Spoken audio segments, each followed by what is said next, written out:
Hello दोस्तों, स्वागत है आप सबका हमारे यूट्यूब चैनल स्कूल ऑफ परीक्षा में।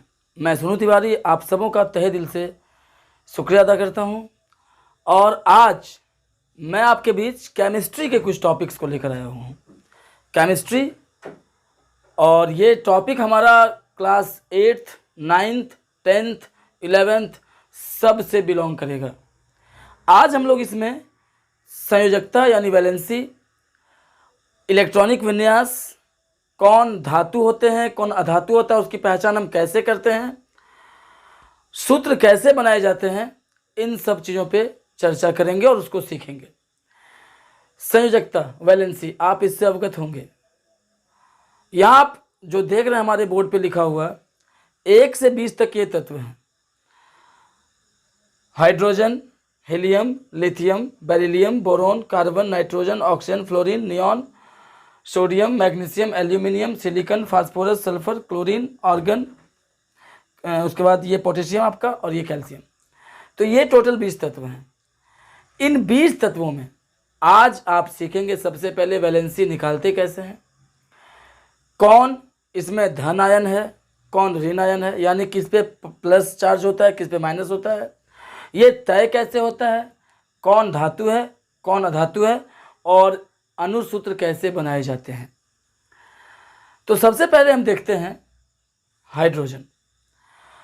आपको ज्ञात हो कि वैलेंसी तय करता है अष्टक और ड्यूप्लेट के सिद्धांत पर। जो संयोजकताएं होती हैं वो तय होती हैं अष्टक और ड्यूप्लेट के सिद्धांत पर। टोटल 6 अक्रिय गैस हैं, इनर्ट गैस हैं, जिसमें 1 से 20 तक में आपके जो अक्रिय गैस हैं वो है हीलियम, उसके बाद होता है नियॉन, और एक है आपका आर्गन। ये जो 3 अक्रिय गैस हैं इन 1 से 20 तक के तत्वों में, इन 3 अक्रिय गैसों का बहुत इंपॉर्टेंट रोल है। ये वैलेंसी तो पूरा करने में सहायता करते ही हैं, वैलेंसी को के निर्माण में, साथ ही जो आयनिक बंधन होता है और जो सह संयोजक बंधन होता है, यानी जो यौगिक बनते हैं, उनमें भी इनका बहुत बड़ा योगदान होता है। आज का ये वीडियो आप सबों के लिए काफ़ी हितकर है और ये वीडियो आपको काफ़ी कुछ सिखा देगा यौगिकों के निर्माण के लिए, संयुक्ताओं के लिए, धातु अधातु की पहचान के लिए, सूत्र का निर्माण के लिए। इलेक्ट्रॉनिक विन्यास भी आप आज सीखेंगे, परमाणुकता क्या होता है वो भी सीखेंगे, और अगर समय बचा तो आज आप आणविक द्रव्यमान निकालना भी सीखेंगे। सबसे पहले हम लोग संयोजकता निकालना सीखते हैं।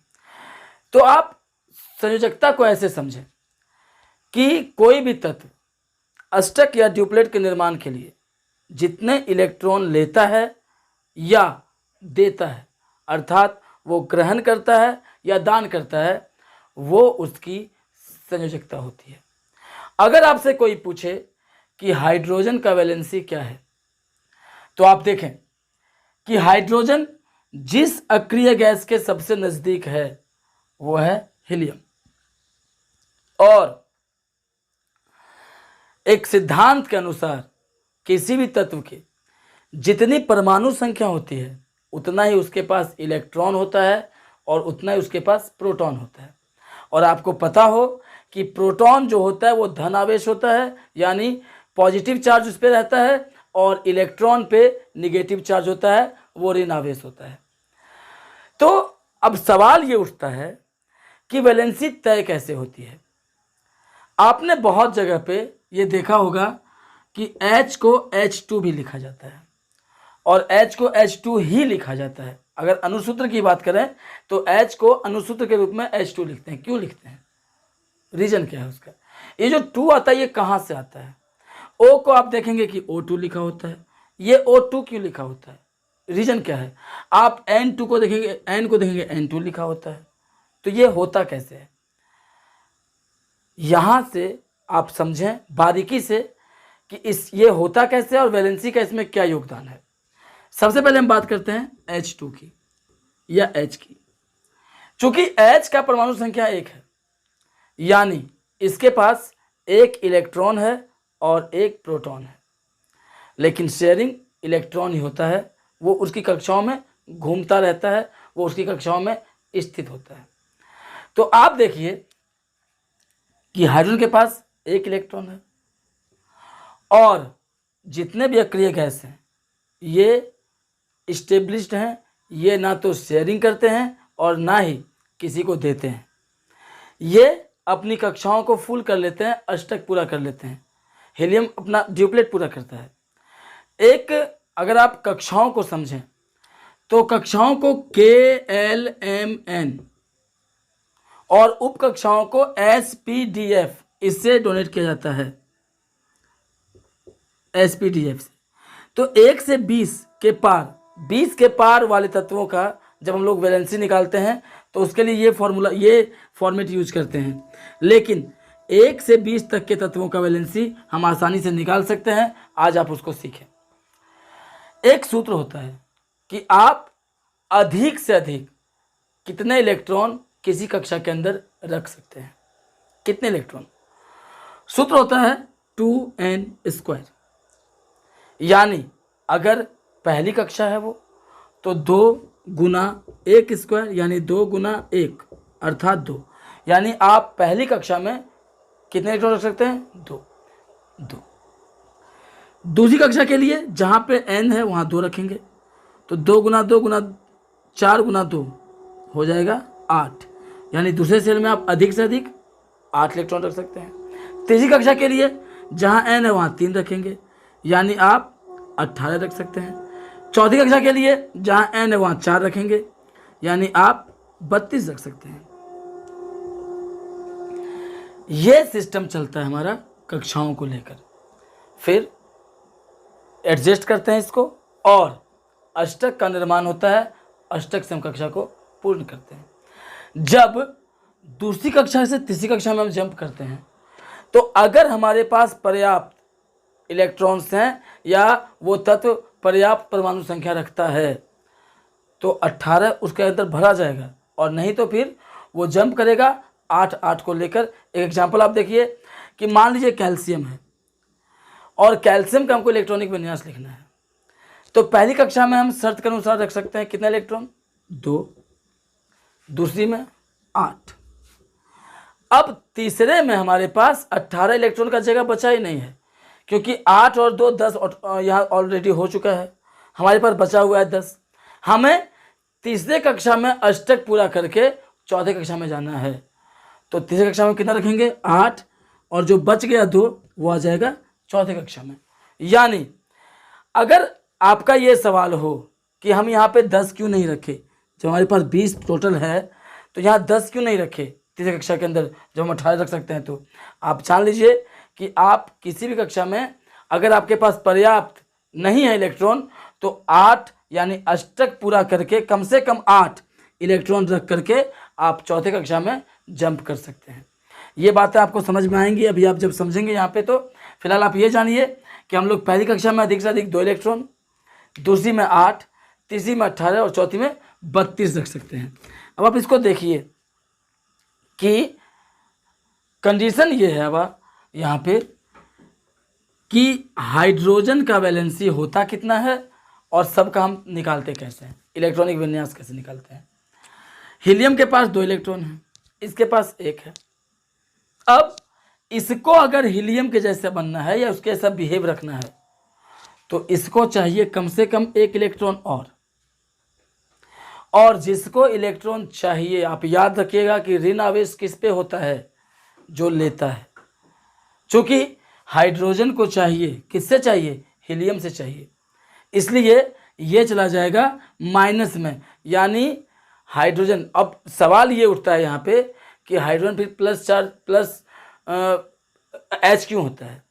क्योंकि वो H प्लस आयन हाइड्रोजन मुक्त करता है जल के साथ घुल करके, H प्लस आयन, इसलिए उसका पॉजिटिव चार्ज होता है। ऐसे अगर हम उसको संयोजकता के आधार पर देखें तो वो एक निगेटिव के अंदर ही रहना चाहिए, रहेगा, और वो इसलिए रहेगा क्योंकि वो 1 इलेक्ट्रॉन लेता है।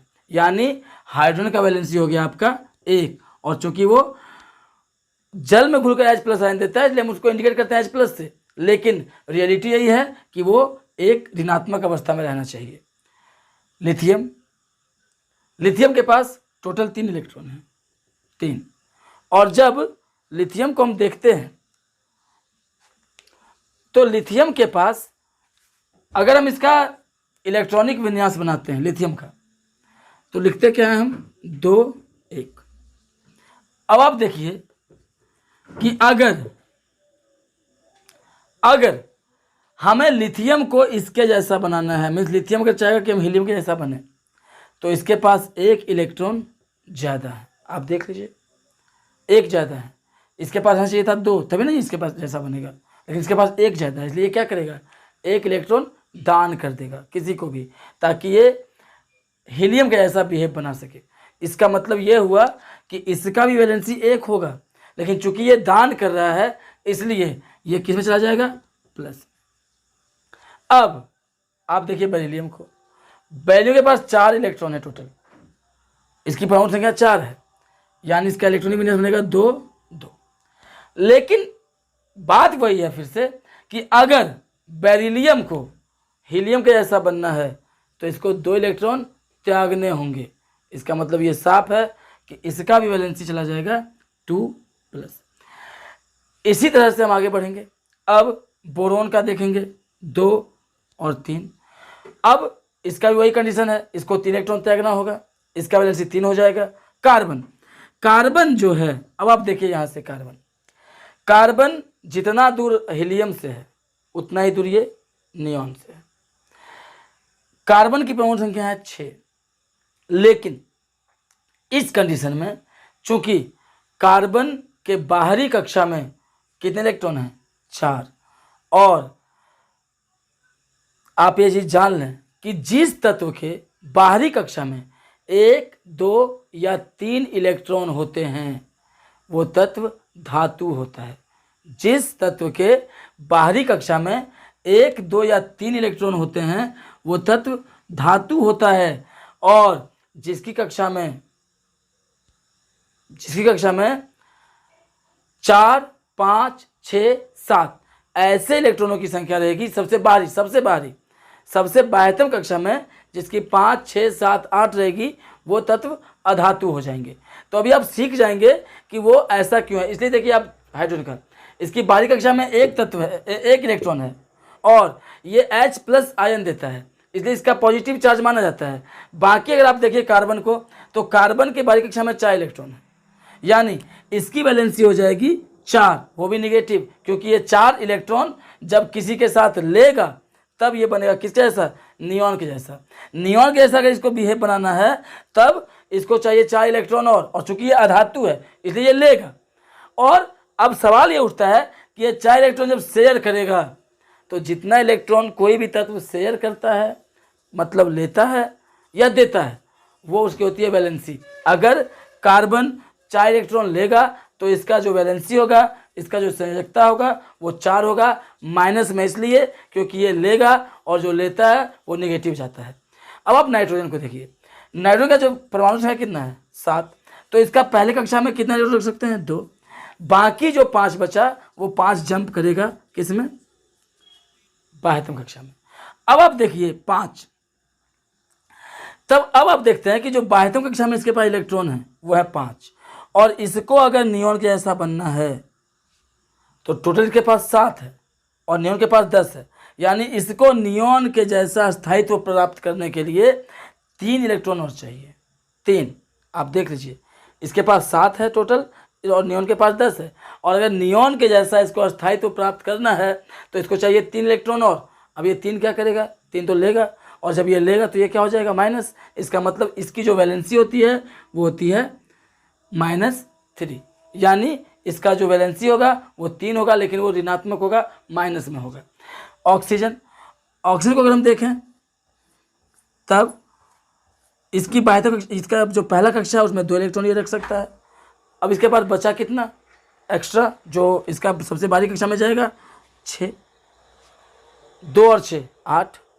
अब इसको अगर नियॉन के जैसा बनना है, यानी उसके जैसा स्थायित्व प्राप्त करना है, तब इसको चाहिए 2 इलेक्ट्रॉन, क्योंकि इसके पास 8 है, 10 होना चाहिए था।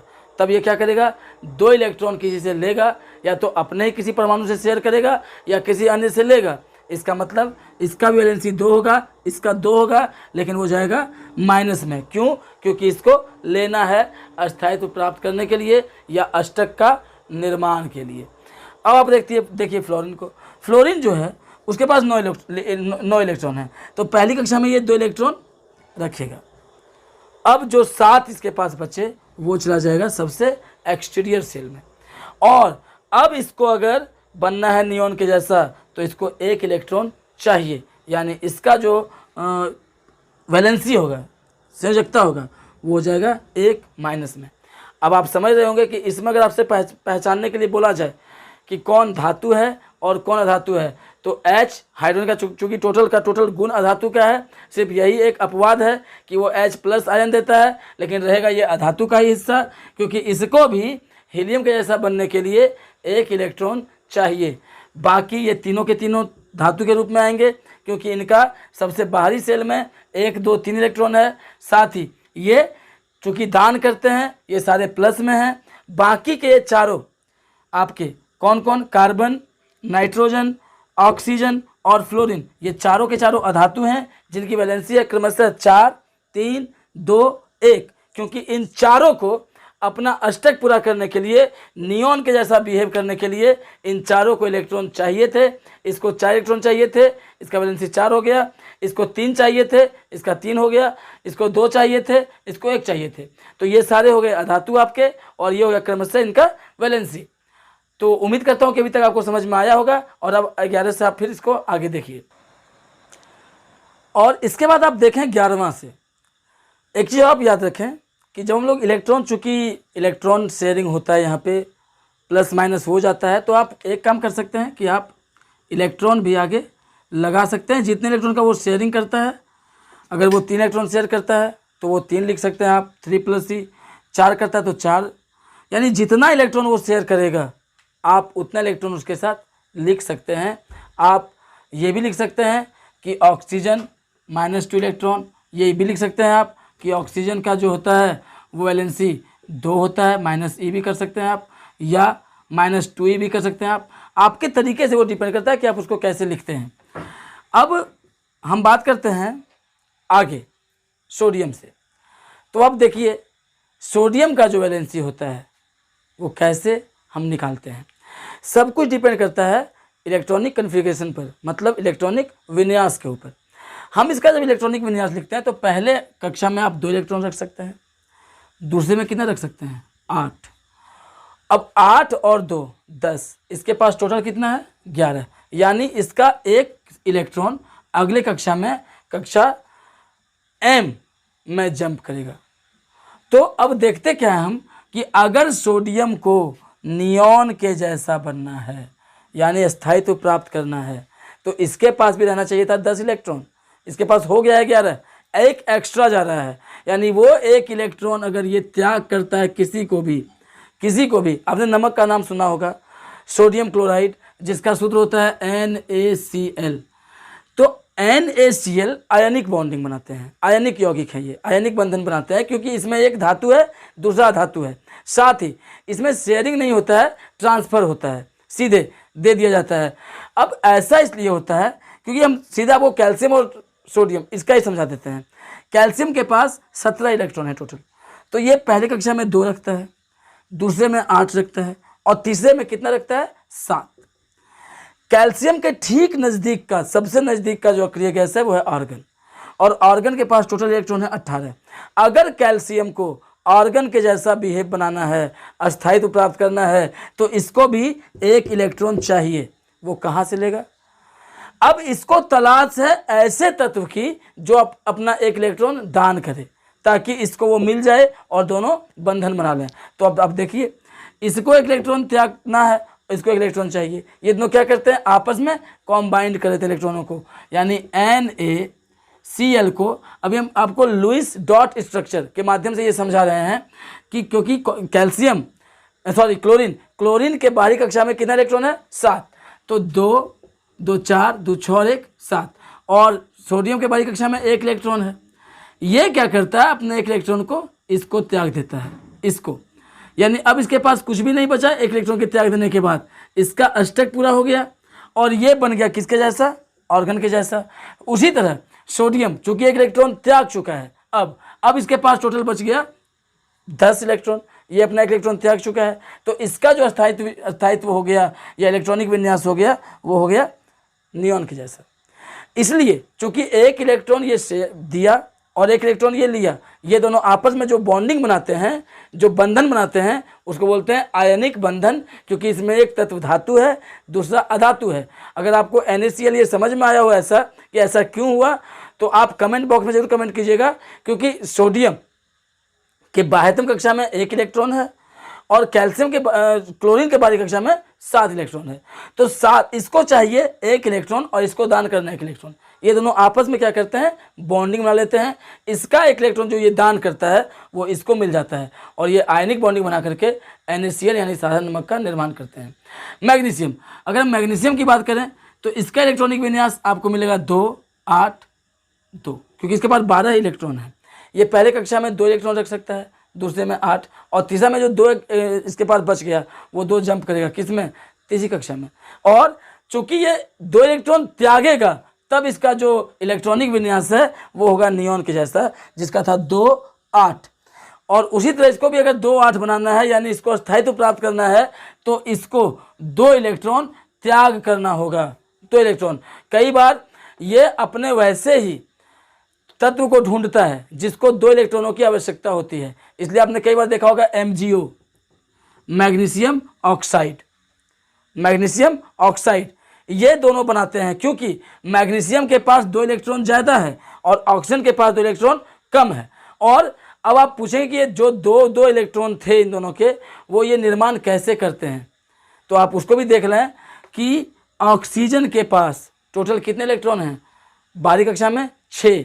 अगर वो उसको इस तरह से रखा जाए 2, 2, 4, 2, 6, और मैग्नीशियम के पास जो बाहरी कक्षा में है वो 2 इलेक्ट्रॉन है, अगर ये दोनों का दोनों इसको मिल जाए तो इसका तो बन जाएगा अष्टक, और इसका भी 2 इलेक्ट्रॉन दान करने के बाद जो इलेक्ट्रॉनिक विन्यास होगा वो हो जाएगा नियॉन के जैसा। इसलिए कई बार मैग्नीशियम ऑक्साइड आयनिक बंधन बना लेता है, क्योंकि मैग्नीशियम अपने 2 इलेक्ट्रॉन को सीधे ऑक्सीजन को ट्रांसफ़र करता है और ये मैग्नीशियम ऑक्साइड बना करके एक आयनिक बंधन का निर्माण करता है। एल्यूमिनियम, एल्यूमिनियम को अगर हम देखें तो एल्यूमिनियम के पास टोटल इलेक्ट्रॉन है 13। एल्यूमिनियम के पास टोटल इलेक्ट्रॉन कितने हैं, 13, जिसमें एल्यूमिनियम के पहले इलेक्ट्रॉन में, पहले कक्षा में 2 इलेक्ट्रॉन, अगले में 8 और तीसरा जो बचता है उसमें 3। 8, 2, 10 और 3, 13। अगर इसको इसके ऐसा इलेक्ट्रॉनिक विन्यास बनाना है, इसके ऐसा स्थायित्व प्राप्त करना है, तो इसके अपने 3 इलेक्ट्रॉन को त्याग करना होगा। और चूंकि ये तीनों त्याग करते हैं, इसलिए तीनों के तीनों प्लस में चले जाते हैं, और इसका वैलेंसी होता है 1 प्लस में, इसका 2 प्लस में और इसका 3 प्लस में। और चूंकि ये तीनों के तीनों प्लस में हैं, इसलिए तीनों के तीनों मेटल हैं, यानी धातु हैं। सिलिकॉन, सिलिकॉन के पास टोटल 14 है, जिसमें ये 2, 8 और 4 इस तरह से इसको एडजस्ट करता है। अब आप देखिए, अभी आपने जाना था कि जिन तत्वों के सबसे बाह्यतम कक्षा में 1, 2 और 3 इलेक्ट्रॉन होते हैं वो सभी धातु होते हैं। इसका मतलब ये साफ हो गया, हाइड्रोनिक अपवाद है, आपको फिर बता दूं, हाइड्रोनिक अपवाद है। ये अधातु होते हुए भी इसका जो चार्ज होता है वो पॉजिटिव होता है, H+ आयन ये मुक्त करता है। सिलिकॉन, तो आप देखिए कि इसके बाह्यतम कक्षा में 4 इलेक्ट्रॉन है, इसका मतलब ये धातु नहीं है, ये है क्या, अधातु। और अगर ये अधातु है तो इसका मतलब साफ है कि ये इलेक्ट्रॉनों को त्यागेगा नहीं, इसको ग्रहण करना है, इसको चाहिए। कितना चाहिए? अब इसके नज़दीक का जो अक्रिय गैस है वो कौन है? आर्गन। और आर्गन के पास टोटल इलेक्ट्रॉन है कितने? 18। अगर सिलिकॉन को आर्गन के जैसा बनना है, उसके ऐसा इलेक्ट्रॉनिक विन्यास बनाना है, तो इसको कितने इलेक्ट्रॉन चाहिए? 4। इसका मतलब ये 4 माइनस में होगा, इसका वैलेंसी 4 होगा जो निगेटिव होगा। अब देखिए फास्फोरस, इसका 15 है, 2, 8, 5। फास्फोरस को अगर अष्टक पूरा करना है अपने लास्ट सेल में, अष्टक, तो इसको 3 इलेक्ट्रॉन चाहिए। किसको? फास्फोरस को, चूंकि इसको अष्टक पूरा करना है अपने लास्ट सेल में। तो चूंकि इसको 3 इलेक्ट्रॉनों की आवश्यकता है, इसको 3 इलेक्ट्रॉन चाहिए, इसलिए इसका जो वैलेंसी होगा वो होगा -3, यानी इसको 3 इलेक्ट्रॉनों की आवश्यकता है, फास्फोरस का वैलेंसी हो गया 3 निगेटिव। सल्फर, इसका जो इलेक्ट्रॉनिक विन्यास होगा वो होगा 2 8 8 सल्फर का, क्योंकि सॉरी 2 8 6, क्योंकि इसके पास टोटल है कितना 16। पहले में ये 2 रख सकता है, फिर 8 रख सकता है, और लास्ट सेल में इसके पास 6। अगर इसको अपने अंतिम कक्षा में, ध्यान दीजिएगा मेरी बात पर, कि अगर इसको अपने अंतिम कक्षा में कितना इलेक्ट्रॉन, अष्टक यानी 8 इलेक्ट्रॉन पूरा करना है, तो सल्फर को 2 इलेक्ट्रॉनों की आवश्यकता है। और इसका मतलब चूंकि इसको आवश्यकता है, इसलिए इसका भी वैलेंसी हो जाएगा 2, क्योंकि इसको 2 इलेक्ट्रॉन चाहिए, लेकिन 2 किस में होगा, माइनस में, यानी इसका वैलेंसी तो 2 है, लेकिन ये ऋण आवेशित है क्योंकि इसको 2 इलेक्ट्रॉनों की आवश्यकता है।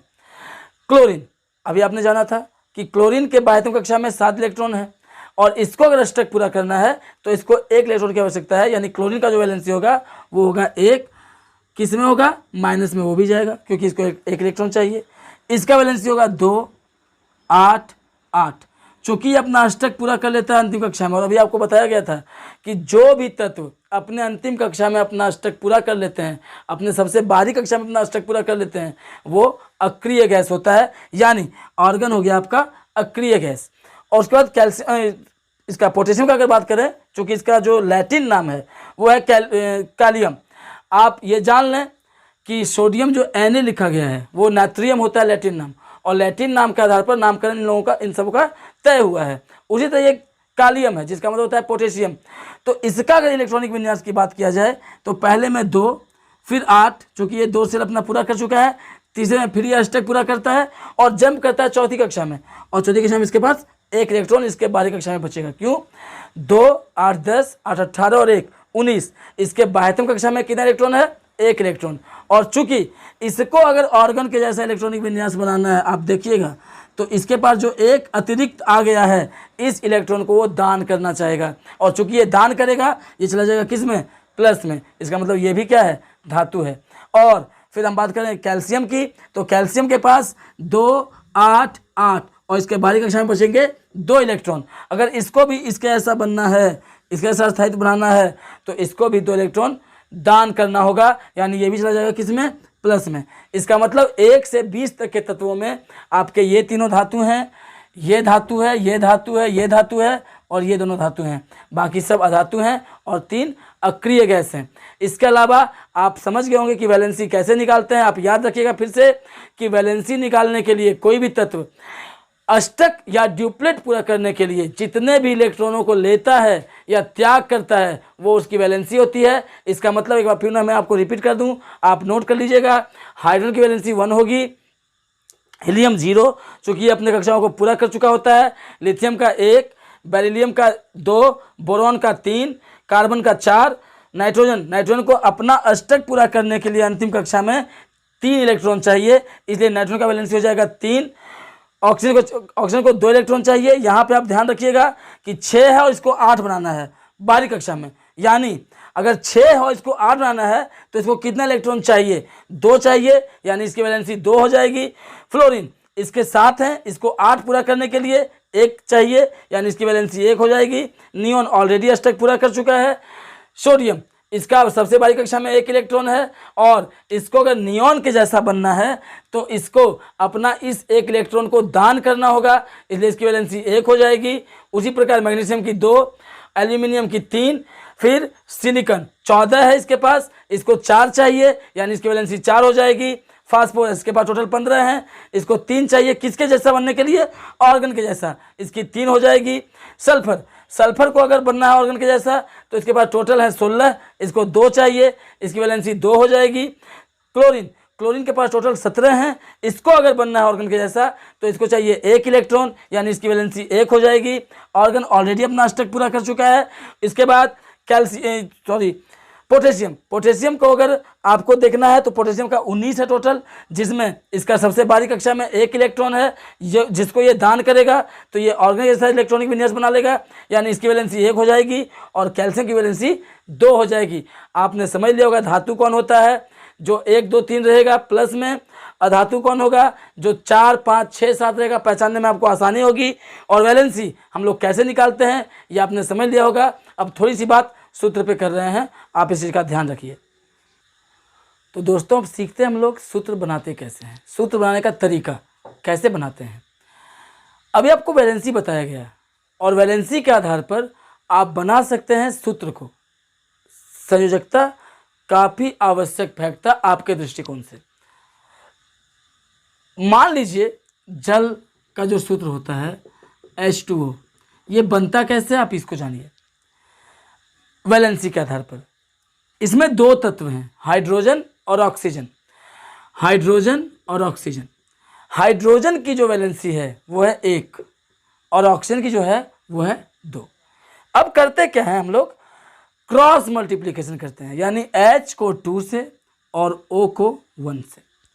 H जब 2 से होगा तो H2 और O जब 1 से होगा तो O नीचे 1 छिपा हुआ रहता है, ये रहता है लुप्त। तो ये बन गया H2O। अगर हमें बनाना है CO2, कार्बन डाइऑक्साइड का CO2, तो CO2 बनता कैसे इसको आप सीखिए। इसमें भी दो तत्व हैं, C और O। अब आप देखिए कि कार्बन के पास टोटल जो वैलेंसी है उसकी वो है 4, आपको भी बताया गया था, और ऑक्सीजन की वैलेंसी है 2। अब जो कट रहा होता है, जो भाग लग रहा होता है, हम उसको भाग भी दे देते हैं।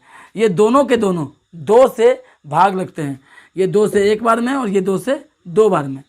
यानी अगर C को 1 से और O को 2 से गुना किया जाए तो आएगा CO2।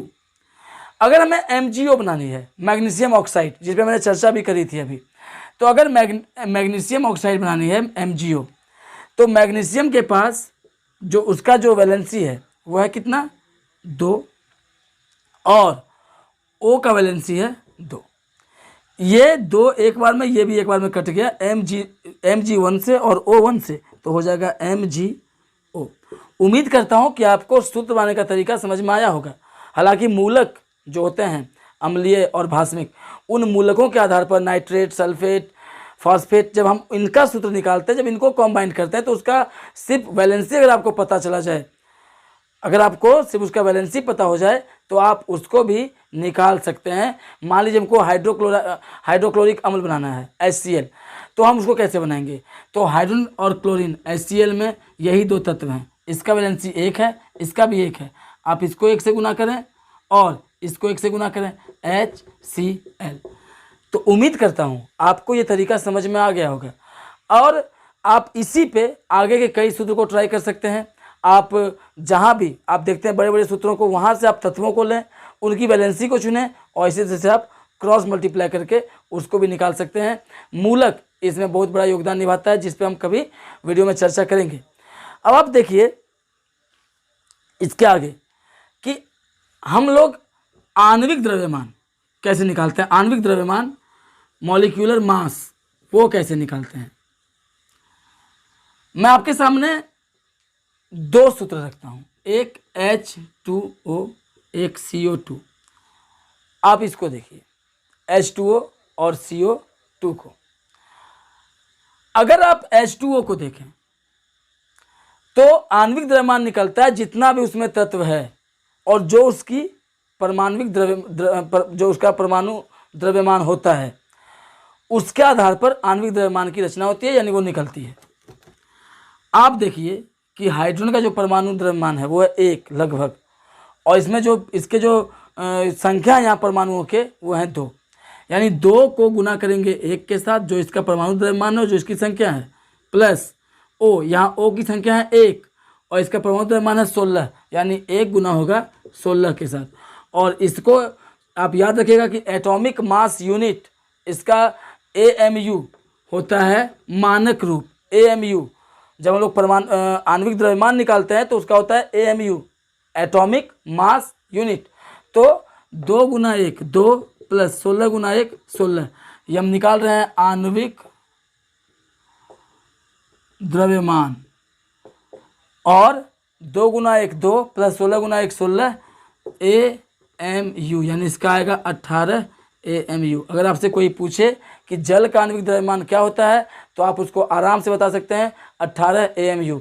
अगर आपसे कोई पूछे CO2 का क्या होगा तो आप फिर से वही काम करें, कार्बन का परमाणु द्रव्यमान होता है लगभग 12, और इसमें कार्बन की संख्या 1 है, यानी 1 गुना 12 प्लस ऑक्सीजन का होता है लगभग 16, और इसमें उसकी संख्या 2 है, 2 गुना 16 AMU, 1 गुना 12 12 प्लस 16 गुना 2 32 AMU, 12 और 32 हो गया 44 AMU, यानी इसका जो परमाणु आणविक द्रव्यमान होगा वो हो जाएगा 44 AMU, इसका हो जाएगा 18 AMU। इस तरह आप H2SO4 का निकाल सकते हैं, HCl का निकाल सकते हैं। मतलब बोलने का ये है कि आप जितने भी तरह के यौगिक देखते हैं सब का परमाणु द्रव्यमान आप इस तरह से निकाल सकते हैं, सबका आणविक द्रव्यमान आप निकाल सकते हैं। आपको परमाणु द्रव्यमान ज्ञात होना चाहिए और लगभग डबल होते जाता है, ये जो इसकी परमाणु संख्या होती है उसका लगभग ये डबल होते चला जाता है।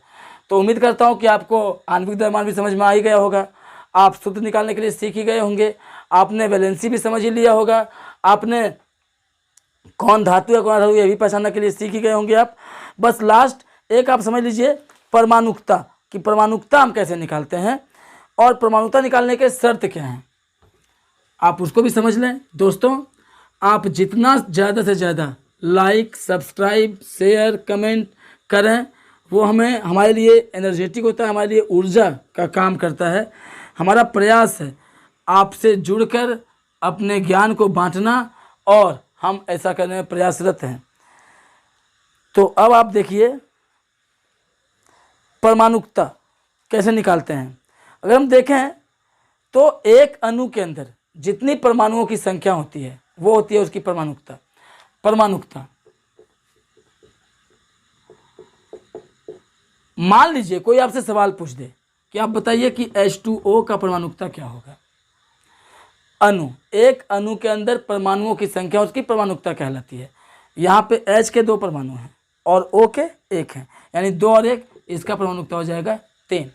अगर H2SO4 कोई पूछे इसकी परमाणुकता क्या है तो आप ध्यान रखिएगा 2, इसके 2 हैं, सल्फर का 1 है, ऑक्सीजन का 4 है, 2 1 3 और 4 7।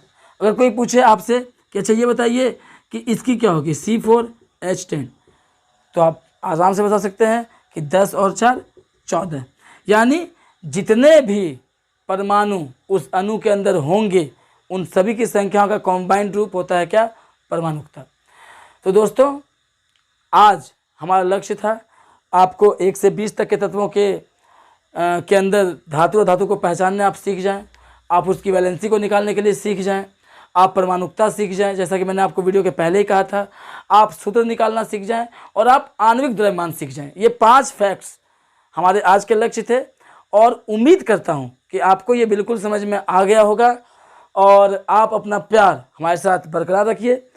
कुछ लोगों की, चूँकि मैं गाता भी हूँ थोड़ा बहुत और ये एक आर्ट रहा है मेरे अंदर बहुत दिनों से, हालांकि प्रतिभा को छिपाया या छिपा कर रखना भी बेहतर बात नहीं होती है।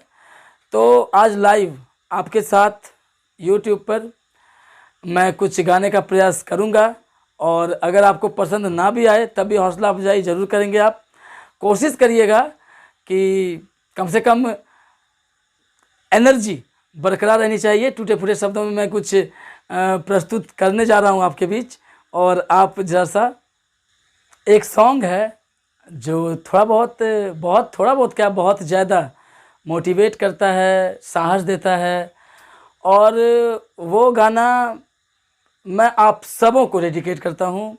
मेरी जंग फिल्म का वो गाना है, टाइटल सॉन्ग। जिंदगी हर कदम एक नई जंग है, जिंदगी हर कदम एक नई जंग है, जीत जाएंगे हम, जीत जाएंगे हम, तू अगर संग है। जिंदगी हर कदम एक नई जंग है। शुभ रात्रि, धन्यवाद, जय हिंद, जय भारत। बस प्यार और सपोर्ट देते रहिए। Thank you.